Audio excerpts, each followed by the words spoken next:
Good morning, everyone. I'm Mike. Welcome to Dark Horizon Creations.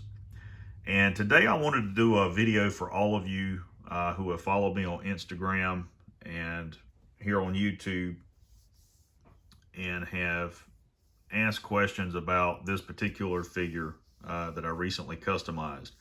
This is the G.I. Joe Classified Series Beachhead. Beachhead was a part of the Cobra Island subline, which is a Target exclusive. It's my understanding this figure has already been discontinued. It's no longer being sold at Target. I do know that Hasbro has plans to re-release some of the Target exclusive figures in their mainline release. I think Beachead is probably going to be one of them. There may be some changes to the figure. I don't know as far as his accessories or outfit. I don't know what they have planned there. But I do know that there are figures in the Cobra Island subline that are going to get a mainline release. Hasbro has already warned the scalpers that their days are limited. So, Beachhead, my favorite G.I. Joe character. Really excited about this guy. The closest Target store to me is like 40 miles away. I can never find it there, so I purchased it off of eBay for like $60. And, you know, one of the things about this figure that and all the Classified Series figures that I disliked are the weapons. The weapons essentially are Nerf guns. The only figures that I've seen so far that they really don't look that bad with are Snake Eyes and the Cobra Troopers from the Cobra Island subline. But all the guns are molded on Nerf guns. To prove that point, this was Beachhead's rifle. It was that Nerf gun that shot those round discs, you know, and I tried to make it a little more realistic. His sidearm is no different. You know, that's a little more believable. That just didn't work for me. And, you know, I like repainting figures. I like to make them look realistic, particularly if I'm going to take pictures with them. So, when I began repainting Beachhead, I started this a few months back, and here's what I did. First of all, I dry brushed this apple barrel black onto his combat shirt, his balaclava, his trousers, things like that. Then I painted the knuckles and the finger guards on his gloves green. And at that point, that's all that I really did. So this week, when I began customizing this figure, this past week, excuse me, one of the things I didn't like was his combat knife being down on his leg. Realistically, you're not going to see any kind of special operations soldier put anything on their leg like that. I even intended to cut off the shin guards, but if you pull these back, you can see that there's really nothing there. I mean, it's going to look ridiculous. It's going to have a gap there. So I didn't do that.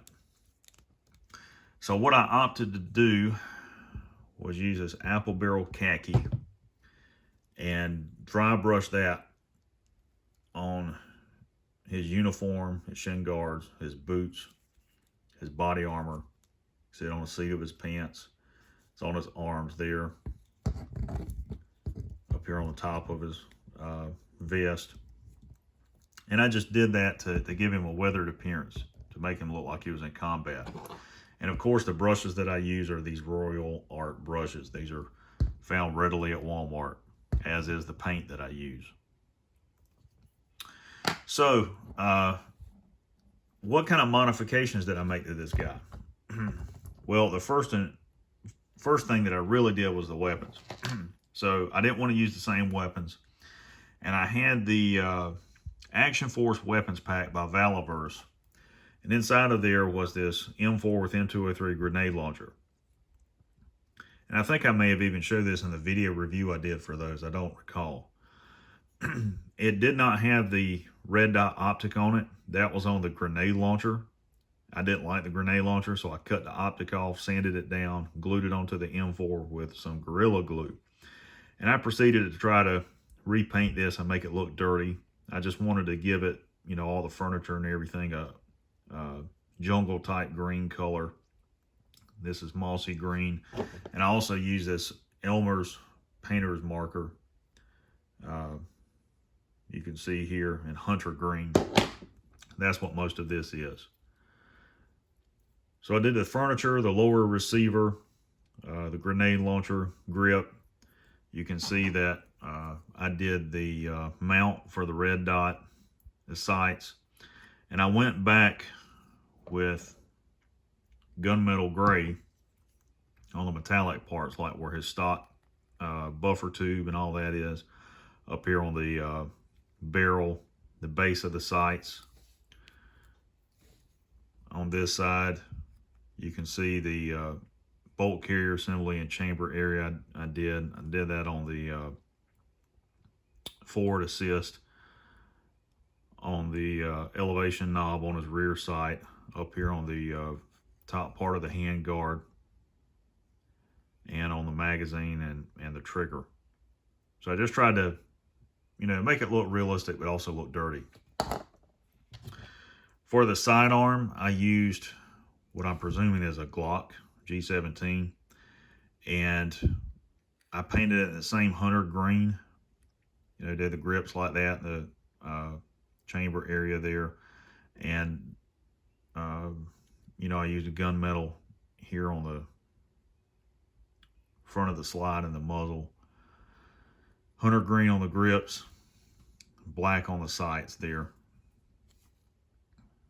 Same thing on that side, and then I dry brushed some gunmetal back over the top of it to give it a worn appearance. I didn't do anything to his beret. Okay.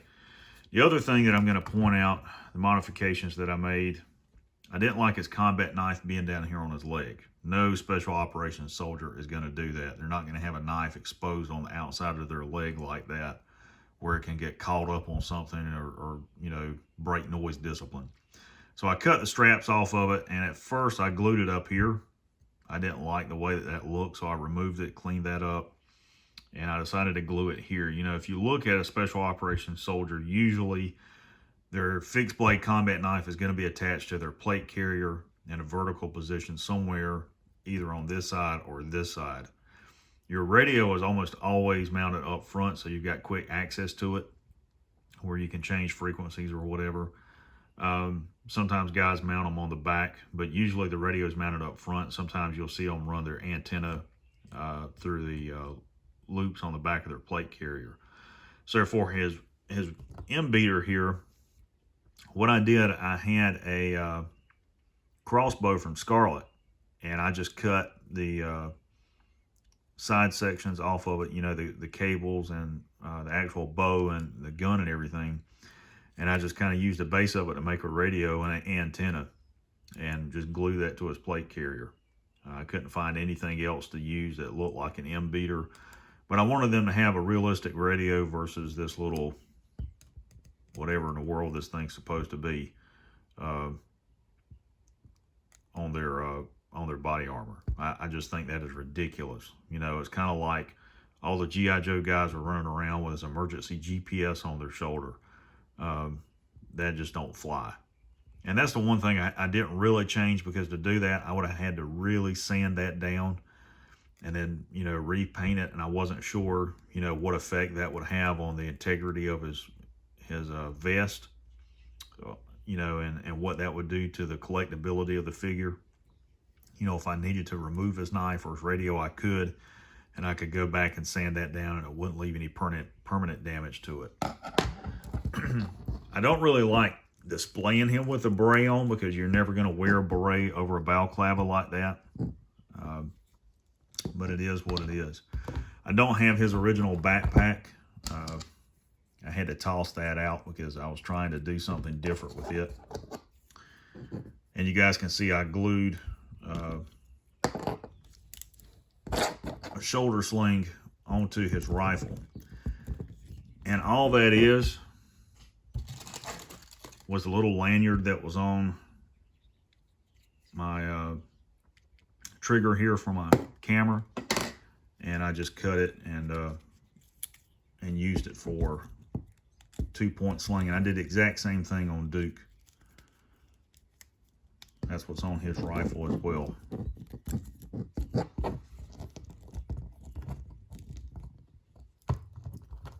So you guys can see, I mean, it's, you know, not a real heavy custom for this figure, but it was fun. And I do have the action figure up for sale. I've put it on Marketplace, and you know, I think Beachead is a really cool character, and I really like the way this one turned out. With Duke, I did a lot less. Just mainly did a lot of dry brushing, you know, on his trousers and things, and same black, give it a weathered appearance. And then you can see I did a lot of dry brushing on him to make him look weathered and worn. The FN Scar and the Desert Eagle were also part of the Action Force weapons pack. The only heavy repainting I did for Duke was on his gloves, on that wrist bracelet there, his watch. You know, his watch was a bright orange. I painted it a pavement gray. This is one of my favorite colors to use for bases and things. You know, I dry brushed black onto his backpack, onto his holster. Painted his elbow armor that gray, and I came on this side and did the exact same thing so that it wouldn't stand out. But other than that, I didn't make any changes at all to Duke. You know, and the one thing I will say is that for these action figures, it would have been really cool if they had included a display base so that they stand up. You know, they are fairly stable if you get them in the right position, but you can see how much I'm having to play with Duke on, you know, because he's top heavy with his backpack on. And you know, it's just kind of ridiculous, you know, that you have an iconic line like G.I. Joe. We finally get a 6-inch line. And then you have Nerf guns for weapons because they want to be politically correct and they don't want to include display stands. But with the original release Snake Eyes, he has an Uzi.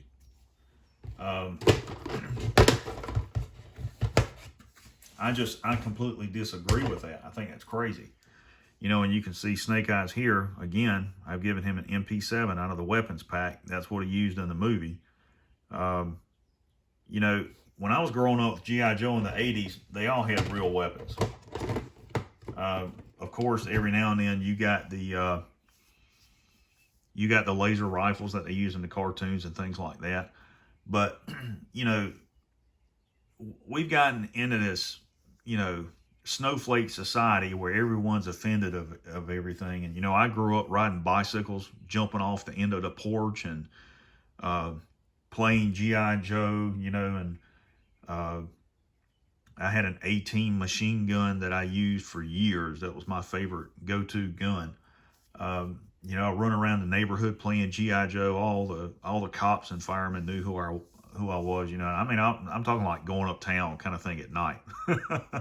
I used electrical tape to tape flashlights to my guns. So, I mean, you know, it's just crazy that we're in this society where everybody has to be offended by everything. And that gravitates over into how, you know, even our toys are made now. God forbid. You know, I would tell Hasbro to grow up, you know, stop trying to placate to political correctness and be a real American hero. That's what G.I. Joe is. It's a role model for boys and girls of all ages. And you know, G.I. Joe provided that ethical and legal and moral compass. You know, at the end of every episode, there was a PSA, a public safety announcement, you know, different things. And they would always end with, and knowing's half the battle, you know. And that always instilled something in me as a child. I've never forgotten that. And, you know, if I could say anything to the execs at Hasbro, I would tell them, go back to what works. Go back to what you did in the 80s. Stop worrying about offending somebody. If they get offended, tough. You know, we need real men you know, in an age where so many young boys grow up in a fatherless home, it's good to have a positive male role model to look up to, and young girls just the same. And G.I. Joe can provide that. It was that for many of us growing up in the 80s. And I think that's what they need to get back to, and not be afraid of offending people or things like that, you know. So these figures having, you know, realistic weapons is not going to cause somebody to go out and create a crime or something like that's a bunch of bull crap. So you guys didn't ask for all that, but you got it. So you have G.I. Joe Classified Beachhead, and there's Duke. If you guys have any questions, feel free to send me an email, darkhorizoncreations@gmail.com. You can message me directly, I think, through Instagram. I turned off Messenger on Facebook because I just got so much spam and junk. I got tired of seeing it. But if you have questions, you want a custom done, or you want to buy this particular figure, just email me at darkhorizoncreations@gmail.com. Thanks for watching the video. Stay tuned. There's more to come.